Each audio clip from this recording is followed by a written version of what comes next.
Oink, oink, je parle, ribbit, ribbit, je parle, squeak, squeak, je parle, make eating. Oh, hello. They're walking simulators. And for the 5 of you that are still here, they're the most Courage the Cowardly Dog-ash video games outside of that one Courage the Cowardly Dog game someone made in Sony's Game Maker thing for PlayStation 5. So, maybe we'll have some fun? Or we won't. Who knows? You'll only know if you stick around.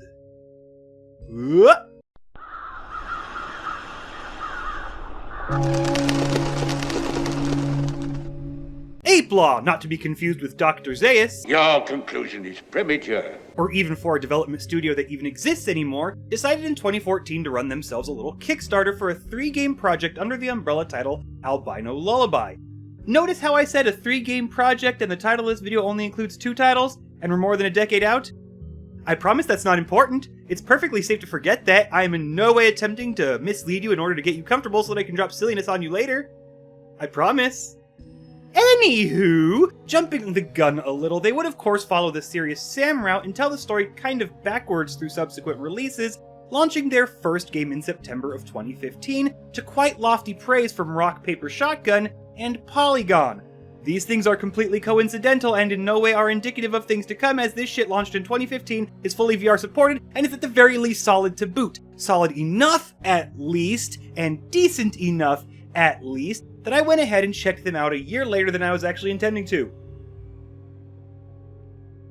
We're in a weird place, which is pretty fitting for what we're about to dive into, so no more fucking preamble. Let's get into the birth and death of Ape Law with Albino Lullaby Part 1 and Part 2, Alice's Lullaby.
They're walking simulators with what can only by the longest stretch of the terms be considered puzzles, and 1 or 2 quote-unquote stealth segments among them.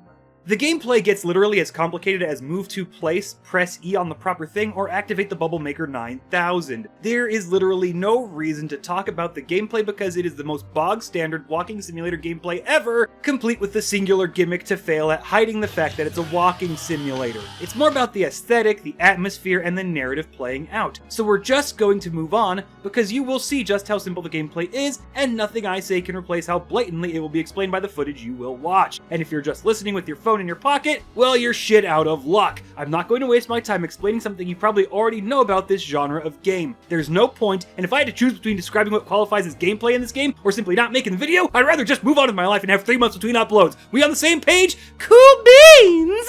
Look, we're talking about the ass end of the early days of walking simulators, a time when they were little more than IMAX 4D experience rides at places like Universal Studios. It's that era and that mindset that makes you just ask, why didn't you make a short animated series? Well, unfortunately, the answer is pretty simple. That's actually harder than this.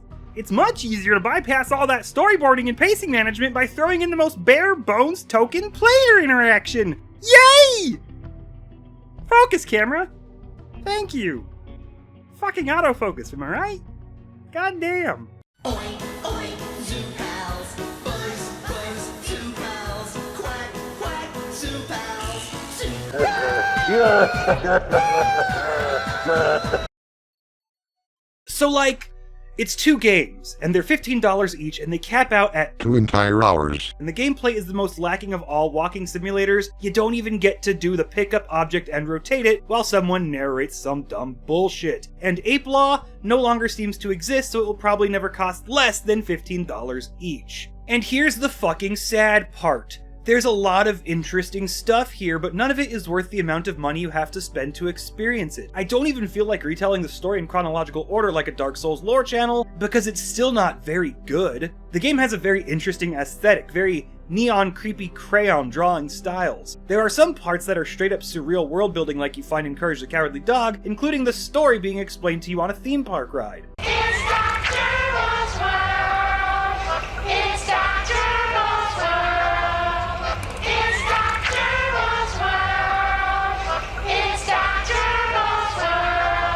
But none of that really matters. A big problem is that it goes nowhere and it has nothing to say until late into the second game, where it's finally tying shit together, and even then, it's not striving to do very much. Grandmother is kind of an analog for the black goat of 1,000 Young. Alice hides her soul inside of a narwhal. Plum, Fairday, Cornelius, and Alice's father Buck perform a ritual to sacrifice her to power grandmother's true form. But oh no, Alice's soul was still inside the narwhal, so the whole thing is incomplete and they don't even realize it. But later, when they have to kill all their narwhals to sell or whatever, they kill the one housing Alice's soul. Oh no! And then, like a millennium later, Buck dies. And then the siblings find his soul and process him into a grandchild, and also Alice's soul manages to get planted into one of the homunculus. And then everything gets fucked because Buck was unstable before, but as an incomplete grandchild, he's downright deranged and will destroy everything, and homunculus Alice has released him. And that's mostly it, mostly being the operative word. There's a lot more to the backstory, the relationship between the siblings, the purposes of the narwhals. If you want all the goofy, gruesome, and edgy details, they don't matter. This is all explained with reading in a video game. Albino Lullaby ends promising part 2 in 2017. Alice's Lullaby didn't release until 2024. 7 years later, and they ran the Kickstarter for a trilogy, and I've tried for like a week and a half to get a hold of anyone who worked on these, but either they really don't want to be contacted, or the dev team just doesn't exist anymore. Look, we're over a decade past the prime of this genre. I am so fucking tired of seeing these. Quote-unquote walking simulator is such a nebulous term sometimes, right? What qualifies as one? What is the bare minimum required to break out? Do the differences actually matter? Does the visual quality of Layers of Fear make up for the fact that it doesn't have even half the gameplay of Absolov? Personally, I don't think it's really all that nebulous. No, the production value doesn't make up for the piss-poor amount of gameplay, and for the sake of future aspiring developers, we really gotta start discouraging this stuff. I get it. You've got an idea, and you think it would make a great interactive narrative experience. You're wrong. This game's quote-unquote stealth segment requires you to be dead in front of the thing you are hiding from in order to fail. In a stealth segment in the past where you sneak around Buck, you literally have to make hitbox collision with him to steal the key off of him. If you are not dead in front of him, he will not detect you. That's not gameplay. You don't have to do the whole 30 seconds of fun thing for games, but you need a hell of a lot more than no seconds of fun and some off-kilter voice acting that peaks your mic like it's one of my shitty videos. What is it? What is wrong with you, you pig? Why can't you carry out one simple task? I want you to know that I had to reduce that volume by 11 decibels, and it still just absolutely fries your headphones. Imagine having to listen to that at the base volume, with headphones on, with absolutely no fucking warning that it was coming. Yeah, fuck you guys, I'm glad you're closed. It's a style of game and a clear lack of interest in making something more than bare minimum that is outright killing promising artists before they even got their feet in the door. Make a series of shorts. Make a short film. The fact that I'm required to walk from point A to B and sometimes left click to deploy the Enemy Evader Mark II does not add value to what would be missing from a 40-minute movie. Most of the time, it makes it way worse by adding tedium on top of the price tag. I didn't want to do this. I spent a week trying to figure out what the fuck to say because I had nothing to say about this game and no way to say it, so I'm saying this instead. I tried giving advice a long time ago on this genre, and nobody took it. So please, save yourselves and just fucking stop making these. If at any point you find yourself asking, did we do enough to differentiate this from a D-grade movie? The answer is obviously, no you didn't. And I love D-grade movies. The Yeti, A parentheses, gay, end parentheses, love story movies are peak. Full Moon has some serious fucking bangers. Dark Fist is genuinely hilarious. Zombie Cop is a classic and it fucking rules. But those didn't charge me $15 while pretending to be deeper than they are. Unforgiving, Apsulov, and even Agony know what they're doing and did their damnedest to make sure there was a good amount of engaging gameplay even when it's fumbling around in the dark with only the threat being imagined by the player. They're not pretending they're Halo 2, but they're working their asses off to use the medium to the fullest extent they can with their expertise and budget. Walking simulators are like Filthy McNasty believing that it's Schindler's List and expecting you to validate that delusion. Games like this charging more than $5 is like what Madmind has spent the last 3 years doing, pretending that if they repeat it enough, they can convince you it wasn't a lazy scam. This shit will in fact kill your game dev dreams. You need to do something with the medium other than hold W with surreal story and crazy visuals. This puts people like me sitting staring at our screens for a week needing to say something just to make it so that your efforts weren't for nothing. Well, here it is. All I can do for you and your artist's hard work is to tell others, don't make this. Don't be this. Make a movie or get a better idea for gameplay or just fuck off entirely. And that fucking sucks to have to say. It's depressing. It makes me not want to. But somebody has to fucking say it. Delusions like Concord, Highguard, and Madmind have to be called out, and bad ideas like walking simulators have to be called out. If the industry is going to be healthy, the blood cells gotta get questionably aggressive sometimes, and I don't like doing it. As far as I can tell, Ape Law is gone now. They don't deserve it, but people in the future need to see it so that they know what not to do so that maybe they can eke out more success. A long fucking time ago, I made a video. And that particular video is the one that birthed my classic sign-off. And it had a few things about it. This video came out about 2017 when Alice's Lullaby was originally supposed to come out. I'm pretty sure that's when it came out. It was a long fucking time ago. Anyway, the video had a gimmick. And in that gimmick, I would just get progressively more unreasonably angry. I thought it was funny. It didn't age well. I don't think it didn't do quite what I wanted it to, so it's not going to come back up. Maybe during the credits there'll be a special, I'll put up the gags from that video segment. But the point is, this video spawned my sign-off. And it was so long ago. And it came out about the time that Alice's Lullaby was supposed to come out. That video was about walking simulators. That video was giving advice, talking about your limitations and your personal artistic failings that would hurt your game in gaming, but would otherwise work maybe as a short film. It was what not to do when making walking simulators. And 7 years after it was originally supposed to come out, Ape Law proved that they had learned nothing about the genre, nothing about the medium, and nothing about the industry.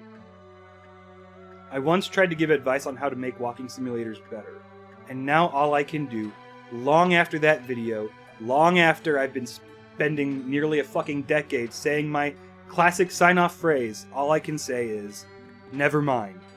Just don't do it to begin with. Hideo Kojima famously said that the only reason he got into video gaming was because he couldn't make it in Hollywood. And that's what I think leads to walking simulators. No fucking wonder Death Stranding is the way it is, right? It's not worth it. To the people who like to support these projects on things like Kickstarter or Early Access, it's not worth it. It will never be the next big thing. It will never be a new trend or genre. The most they will ever accomplish is streamer bait. And this, especially Alice's Lullaby, would have done phenomenal as streamer bait, 7 fucking years ago. Because there is a very nostalgic, almost Courage the Cowardly Dog atmosphere to it. But for 2 hours, for $15, and for 0 fucking gameplay, just fucking stop! Fuck off with this shit! I'm the TheNecroswanson, and you can go fuck yourselves! Videotapes, videotapes. You need videotapes. Videotapes, videotapes. I want videotapes. Videotapes, videotapes. Come and videotapes.